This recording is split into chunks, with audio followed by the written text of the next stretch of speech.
2001, eu fui designado para ir para Guarapuava. E quando eu cheguei em Guarapuava, o irmão Juvenílio cuidava da parte da limpeza da igreja. Fazia uma semana que eu estava como pastor, ele entrou no meu gabinete, no meu escritório, e falou: pastor, eu vim ver se o senhor vai permitir, com molho de chave, que eu continue com as chaves da igreja. Eu tenho todas as chaves dos escritórios, dos departamentos aqui, porque eu faço a limpeza da igreja. Aí eu falei: mas, irmão Juvenílio, quanto a igreja lhe paga por mês? A igreja estava enfrentando algumas dificuldades financeiras, para a gente ver se a igreja vai ter condições de continuar pagando. Ele olhou para mim e falou: pelo amor de Deus, pastor, não fale em dinheiro para mim. Eu falei: por quê? Ele falou: não, eu sou aposentado, pastor. Eu limpo a igreja, mas eu não cobro nada. Eu falei: sério, sério. E eu já tinha vindo de situações de processo, de gente que trabalha 15 dias para a igreja e quer ganhar 10 mil reais de processo. Eu falei: isso não vai dar bom, não. Quanto tempo faz? Ele falou: faz uns 3, 4 anos, desde que me converti. Eu falei: se esse irmão levar a igreja na justiça... Quantas vezes o senhor limpa a igreja? Ele falou: quase todo dia eu venho de manhãzinha limpar. Eu falei: piorou. Eu fiquei pensando na minha cabeça. Mas eu falei: tá bom, irmão, pode seguir então. Eu falei: eu vou observando. Que aí você vai conhecendo a pessoa, tal. Aí, todo dia, 7 horas da manhã, ele tinha um Fiat Uno 147. Ele encostava o Fiat Uno dele lá e ia lá limpava a igreja. Eu vinha pro culto segunda, quarta e sexta. 8 horas da manhã eu chegava na igreja, o irmão Juvenílio olhava para mim, falava: pastor, agora eu posso ir, tá tudo limpinho. Ele entrava nos escritórios, limpava tudo, ia no altar, passava pano em tudo, deixava tudo limpo. E na época era banco de madeira, envernizado. Ele vinha, passava pano, limpava, deixava tudo limpinho. E aí ia para casa, voltava, resolvia os problemas dele pela manhã, voltava no culto da tarde. Eu fui tentando identificar se ele tinha algum perfil de amanhã ou depois levar a igreja na justiça. Eu nunca vi ele reclamando de nada. Eu falei: mas vou ficar atento. Até que um dia ele entrou no meu gabinete e falou assim: pastor, eu queria lhe pedir uma autorização. Eu falei: pois não. Ele falou: pastor, me perdoe, mas eu fiz de tudo para poder mudar um horário de consulta. E o médico não tem outro horário, só pode me atender 8 da manhã. Eu estou com alguns problemas de saúde e eu queria pedir se o senhor me libera de eu limpar a igreja esta quarta-feira. Só que se o senhor disser que não tem problema, eu remarco consulta de novo, espero, era pelo SUS, espero nem que demore 6 meses, mas eu não vou abrir mão de cuidar da igreja para uma consulta. Eu falei: irmão Juvenílio, quanto o senhor ganha para limpar a igreja? Ele falou: não, nada, pastor. Eu falei: irmão Juvenílio, o senhor não é um funcionário, o senhor não tem carteira assinada. O senhor não precisa nem justificar. É problema de saúde, vai cuidar da tua saúde. Eu falei: pastor, o senhor não vai ficar bravo comigo? Eu falei: meu Deus, esse irmão é diferenciado.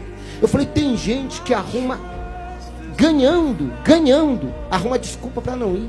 Eu falei: esse irmão não está ganhando nada. Ele vem me pedir uma liberação, coisa que nem deveria pedir, não estava pagando nada. Mas ele veio, eu falei: não, irmão Juvenílio. Ele falou: o senhor não vai ficar chateado, pastor? Eu falei: claro que não. Eu fiquei na minha cabeça, eu estou tentando descobrir o que esse homem tem que os outros não têm. Aí tá, ele foi, o que aconteceu? Deu certo? Ah, não, pastor, já estou tomando os remédios, estou melhor. Um dia, o irmão Juvenílio atrasou para chegar a limpar a igreja. Chegou, o culto começava às 9 da manhã, e ele deve ter chegado às 8, porque sempre que eu chegava, ele já estava saindo com a igreja limpa. E nesse dia, eu cheguei, e o irmão Juvenílio ainda estava limpando a igreja. E como eu cheguei bem devagarinho, ele estava nos bancos lá da frente, limpando a igreja. E eu vi que ele, cheguei de costas, ele estava chorando e falando sozinho. Eu falei: irmão Juvenílio deve estar passando por algum problema, ele não deve estar bem. E eu fui chegando perto dele, pé, por trás do irmão Juvenílio, vendo ele chorando, derramando lágrima e passando pano no banco. E quando eu cheguei perto dele, eu ouvi a oração de alguém que realmente serve a Deus. E ele estava assim: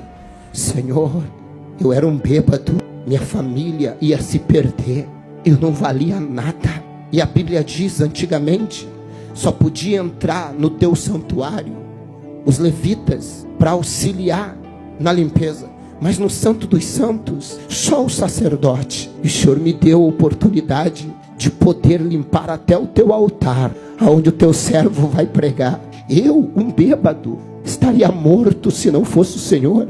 E agora o Senhor me dá o privilégio de limpar o teu templo, o teu santo templo. Isso é um privilégio que não tem dinheiro que pague. E aí ele orou e falou: Senhor, quem sentar nesse banco seja alcançado por cura.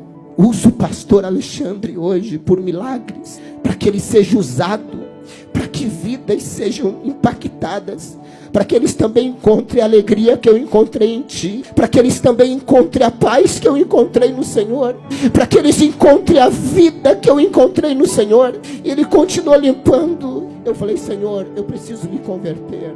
O culto não era eu que estava fazendo, era Ele que estava preparando.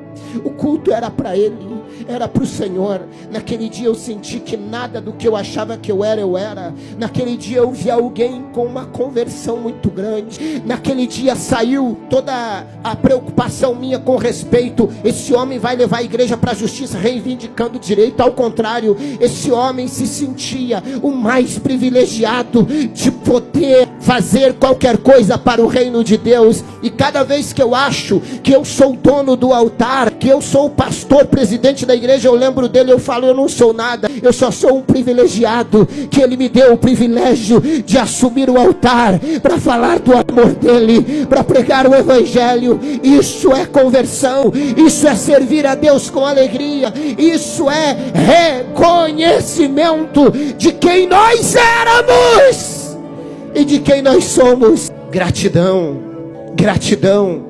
Entrai pelas portas dele com gratidão. Era ali o espírito de gratidão do irmão Juvenílio me convenceu. O espírito de gratidão me fez entender que quando você serve com amor, com temor e com gratidão, você consegue manter isso.